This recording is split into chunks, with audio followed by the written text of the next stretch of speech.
Ahoy, Sloan Canyon crew. I want to take a minute during this Nevada Reading Week to read to you one of my favorite books, The Koala Who Could by Rachel Bright.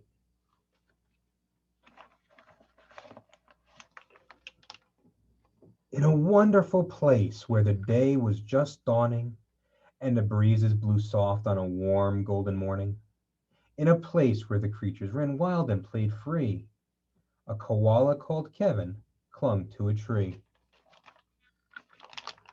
A nicer gray fellow you never would meet, as soft as a soft thing from his ear tufts to his feet, and his favorite way to relax in the sun was to cling into nap and to munch a leaf bun. And after all this, well, he'd need a nice rest. Yes, Kevin liked sticking to what he knew best. You see, high up was safe since he liked the slow pace, while the ground down below seemed a frightening place. Too fast and too loud and too big and too strange.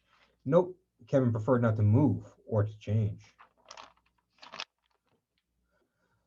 So Kevin clung to his tree as he knew what to do and was never too keen to try anything new.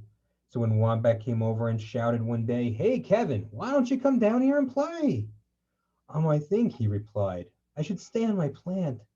I'm busy right now. No, I'm sorry, I can't."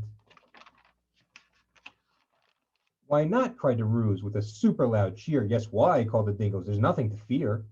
But Kevin, who'd never been one to act fast, said, "I've got clinging to do, but it's nice that you've asked."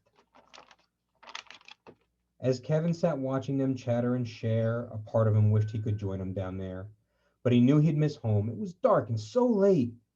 The whole thing was risky. Adventure could wait. Whatever the invite, he'd always say no. Oh dear, it seemed Kevin just couldn't let go.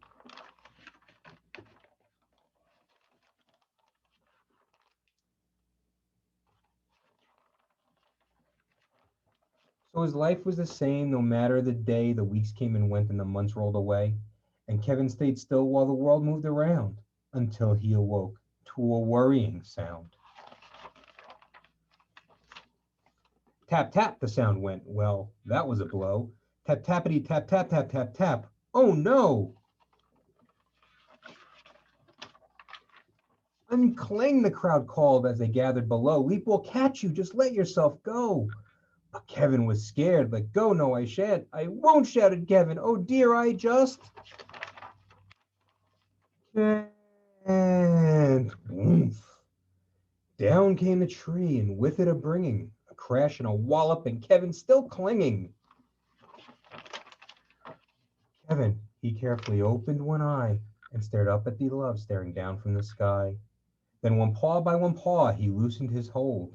He felt springy and light and happy and bold. The worst he could think of had now come to pass, and he was just fine while he felt quite first class. So when Wombat leaned over and held his paw out, Kevin no longer felt worry or doubt. So when Dingo asked, "Now will you come out and play?" the crowd all joined in with a "What do you say?" And even though it wasn't part of his plan, Kevin replied, "Yes, I think that I can." And Kevin from then on was always can do, because life can be great when you try something new. So again, I hope you enjoyed us reading to you the story of the koala who could. I love this story because it teaches us that sometimes, even though we might be scared to try new things, that a lot of times those new things end up being some of the best decisions we can make. So again, if you get an opportunity to read The Koala Who Could, go ahead and do so this Nevada Reading Week. Thank you very much for joining me and have a great day.